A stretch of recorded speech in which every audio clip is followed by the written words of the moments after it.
নমস্কাৰ, মই তুষাৰ নাৰ্জয়। আজি আপোনালোকৰ বাবে এটা লৈ আহিছো ভিডিঅ'। নেপাললৈ গৈ আপুনি কেনেকৈ চকু চিকিৎসা কৰিব পাৰে সম্পূৰ্ণ তথ্য এই ভিডিঅ'টোৰ জৰিয়তে মই আপোনালোকক অতি কম সময়ৰ ভিতৰতে দিবৰ বাবে চেষ্টা কৰিম।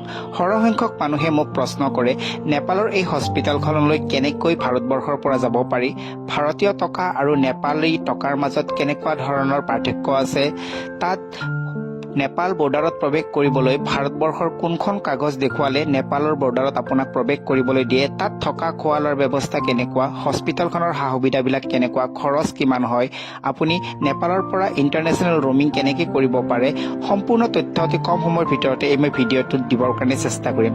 যদি সেই ভিডিঅ'টো আপোনাৰ বাবে দৰকাৰী বুলি ভাবে অনুগ্ৰহ কৰি ভিডিঅ'টোৰ লগত জড়িত হৈ থাকক। সাধাৰণতে নেপালত বহুকেইখন চকু হস্পিটেল আছে যদিও মই গৈছিলোঁ দৃষ্টি আই এণ্ড ইয়াৰ হস্পিটেললৈ। হস্পিটেলখনত প্ৰৱেশ কৰিয়ে আপোনাৰ আধাৰ কাৰ্ডখন দেখুৱাই ভাৰতীয় টকা 100 টকা দি আপোনাৰ নামটো ৰেজিষ্টাৰ কৰক। ভাৰতৰ যিকোনো জেগাৰ পৰা আপুনি নেপাললৈ প্ৰৱেশ কৰিব পাৰে। ইয়াৰ বাবে আপুনি আপোনাৰ নিয়াৰেষ্ট ৰেলৱে ষ্টেচনৰ পৰা NGP নিউ জলপাইগুৰিলৈ এটা টিকট কাটি লওক আৰু ট্ৰেইনেৰে আপোনাৰ যাত্ৰা আৰম্ভ কৰক নেপাললৈ।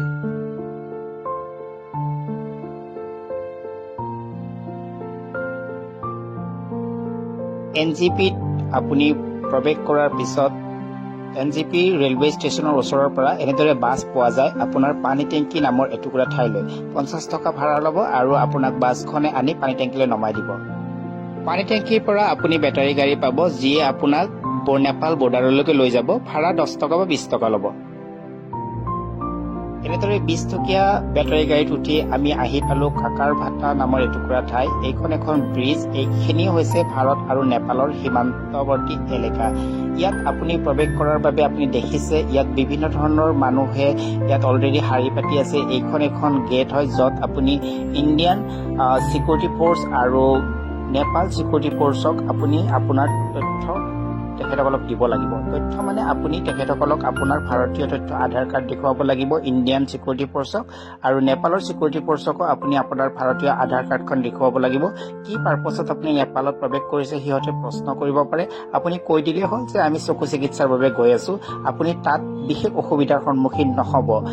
আপুনি যিখন বেটাৰী গাড়ীত যাব নাইবা তাৰ পৰা আপুনি যিখন টেম্পু বা অটো ৰিক্সা ধৰিব সেই তাত বহি থকা ড্ৰাইভাৰজনে আপোনাক এই ক্ষেত্ৰত সহায় কৰি দিব। আপুনি অকণো চিন্তা কৰিব নালাগে।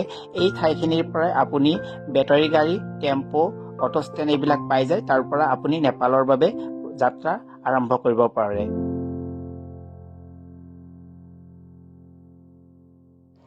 আমি জনে প্ৰতি 50 টকাকৈ মানে পাৰ পাঞ্চৰ 50 টকাকৈ আমি দি ইণ্ডিয়াৰ বৰ্ডাৰৰ পৰা নেপালৰ দৃষ্টি হস্পিটেললৈকে এখন অটো ৰিক্সা বুক কৰিলোঁ আৰু অটো ৰিক্সাৰ ড্ৰাইভাৰজনে আমাক নেপাল চহৰৰ মাজে মাজে লৈ গৈ থাকিল সেই আমাৰ গন্তব্যস্থানখনলৈ। নেপাল চহৰখন দেখিবৰ কাৰণে খুব ধুনীয়া, চাফ চিকুণ, পৰিপাটি। আমি ৰাস্তাৰ মাজতে গৈ থাকোঁতে আমি ভাৰতবৰ্ষত যেনেদৰে ধৰক জাবৰৰ দাম দেখোঁ, অ'ত ত'ত গুটখা তামোলৰ পিক দেখোঁ, আপুনি দেখিছে ইয়াত তেনেকুৱা কোনো ধৰণৰ দৃশ্য দেখিবলৈ নাপাব। গৈ থাকোঁতে আপুনি ৰাস্তাৰ চাৰিওদিশে সেউজীয়া চাহ বাগিচাৰ আনন্দও আপুনি ল'ব পাৰে। ভাল লাগিছেনে আপোনাৰ? নেপালত নেপালী টকা নে ভাৰতীয় টকা চলিব এইলৈ প্ৰশ্ন কৰিছিল। চিন্তা কৰিব নালাগে, আমাৰ ভাৰতীয় টকাৰো তাত আপুনি প্ৰয়োগ কৰিব পাৰে। তেখেতসকলৰ মূল্য অনুযায়ী ভাৰতীয় টকাটো হিচাপ কৰি লৈ যিমান টকা হয় ভাৰতীয় টকা তেখেতসকলে লৈ ল'ব। কেছ কাউণ্টাৰত টিকটটো কটাৰ পিছত আপুনি এনেদৰে ইয়াত শাৰী পাতি বহিব লাগিব। প্ৰাথমিক অৱস্থাত ডক্তৰে আহি প্ৰতিজন ৰোগীকে ইয়াত চেক কৰিব যে ৰোগীজনৰ চকুকেইটা অপাৰেশ্যন কৰিব লাগিব নে ঔষধ পাতি দিলে ঠিক হ'ব।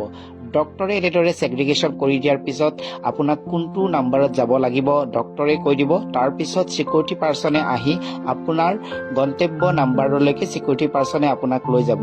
ইয়াত ভাষাৰ ভিতৰত হিন্দী ভাষাৰ বেছি প্ৰচলন হয় আৰু যিসকল নেপালী জানে নেপালী ভাষাও ক'ব পাৰে। ইয়াত থকা হস্পিটেলৰ প্ৰতিজন ষ্টাফ ডক্তৰৰ ব্যৱহাৰ খুব আময়িক আৰু খুব কম খৰচতে আপুনি আপোনাৰ চকুজুৰিৰ চিকিৎসা ইয়াত কৰিবৰ বাবে আহিব পাৰে। হস্পিটেলখনৰ সা সৰঞ্জামবিলাক খুব অত্যাধুনিক, লগতে চাফ চিকুণতাও খুব সুন্দৰ। লগতে আপোনাৰ ইয়াতে খোৱা পানীৰ লগতে সা সুবিধাবিলাকো ইয়াত খুব ধুনীয়া। যদি আপোনাৰ ট্ৰিটমেণ্ট কৰাওঁতে দেৰি হয় তেতিয়াহ'লে আপুনি থকাৰ ব্যৱস্থাৰ কাৰণে দৃষ্টি হস্পিটেলৰ ওচৰতে আপোনাৰ মেচি হস্পিটেলৰ ওচৰতে বিভিন্ন ধৰণৰ হোটেল আছে। খুব কম খৰচতে আপুনি আপোনাৰ হোটেলত ইয়াত ৰুম লৈ থাকিব। সকলো ধৰণৰ মধ্যভোগীৰ পৰা আপোনালোকে সাৱধান থাকক। প্ৰতিখন হোটেলতে আপুনি ফ্ৰী ৱাইফাই পাব, গতিকে ভাৰতৰ লগত আপুনি ৱাইফাই কলিঙৰ জৰিয়তে যোগাযোগ ৰাখিব পাৰে। ভিডিঅ'টোৰ জৰিয়তে কিছু তথ্য আপোনালোকক মই দিলোঁ। যদি ইয়াৰ উপৰিও কিবা প্ৰশ্ন আছে আপোনালোকে মোক সুধিব পাৰে মেছেজৰ জৰিয়তে। ভিডিঅ'টো যদি দৰকাৰী বুলি ভাবিছে আগলৈ শ্বেয়াৰ কৰি দিয়ক। ধন্যবাদ।